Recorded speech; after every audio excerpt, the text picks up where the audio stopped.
성경 여행에 참여하신 여러분에게 주님의 은혜와 평강이 임하시기를 바랍니다. 오늘은 하나님의 설득이라는 제목으로 출애굽기 4장 1절부터 17절까지를 여행하겠습니다. 하나님께서 애굽으로부터 이스라엘 백성을 구원하시기 위해서 모세를 보내십니다.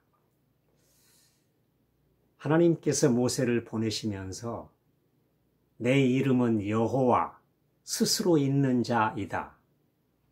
이제 내가 내 백성을 애굽에서 건져내어 젖과 꿀이 흐르는 땅에 들어가게 하리라 말씀하셨습니다.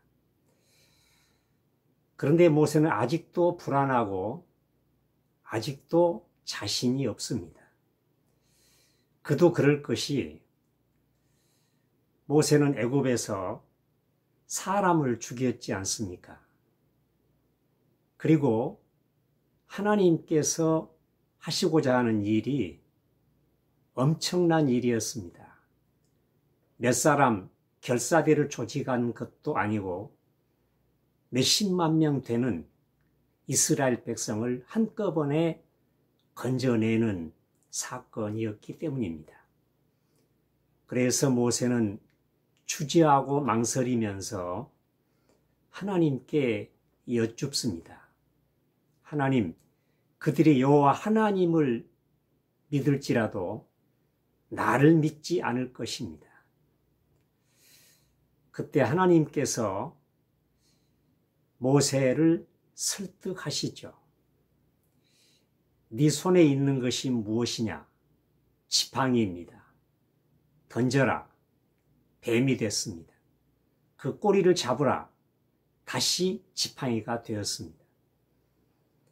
이어서 하나님께서 또 하나의 표징을 행하리라 말씀하십니다. 네 손을 품에 넣어라. 꺼냈더니 그 손이 하얗게 나병이 발생합니다. 다시 네 손을 품에 넣어라. 꺼냈더니 정상으로 회복이 되었습니다. 그리고 하나님께서는 또 한 가지 더, 그래도 그들이 너를 믿지 않으면 나일 강물을 떠다가 땅에 부으라. 그래야면 피가 될 것이다. 이렇게 세 가지 표징을 보여주시면서 모세를 보내시려고 하십니다. 그러자 모세가 이제는 하나님, 저는 말 주변이 없습니다. 말을 잘 못합니다. 그러자 하나님께서 화를 내시면서까지 다시 모세를 설득하십니다. 사람의 입을 누가 지었느냐? 내가 네 입과 함께하고 내 입에 나의 말을 주어 너를 가르칠 것이다. 네가 말하는 자가 아니고 내가 너에게 한 말을 너는 전달하면 되는 것이다. 라는 말씀이죠. 그런데도 모세는 보낼 만한 사람을 보내십시오. 다른 사람을 보내십시오. 라고까지 말합니다. 그런데도 하나님께서는 모세를 끝까지 인내하시면서 설득을 하시고 그에게 그의 형 아론을 함께 가게 해서 하나님의 구원 역사를 이루어 가십니다. 하나님이 역사하실 때 사탄, 바로가 방해할 수도 있고 모세가 불안과 두려움 가운데서 멈칫거리면서 하나님의 역사를 지연시킬 수는 있습니다. 그러나 하나님의 구원 역사를 가로막을 수는 없습니다. 그때 모세에게 뿐이겠습니까?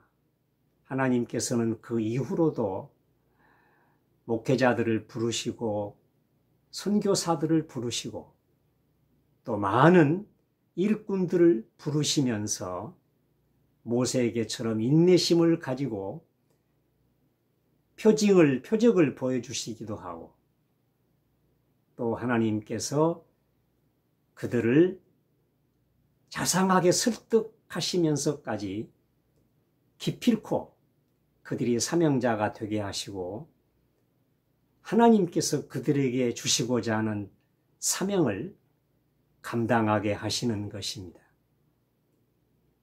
그렇습니다.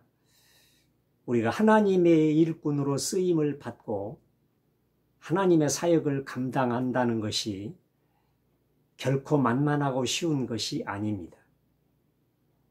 그럼에도 불구하고 우리를 부르신 그분이 살아계신 하나님 여호와이시고 우리가 곧 하나님의 일을 감당한다라고 하는 엄중한 사명을 가지고 하나님의 일을 감당하고 순종한다면 모세처럼 우리도 영광스럽게 하나님께 쓰임받게 될 줄로 믿습니다. 이 소명의 은혜가, 이 하나님의 설득이 저와 여러분에게 아름답게 이루어지시기를 바랍니다. 여러분을 축복합니다.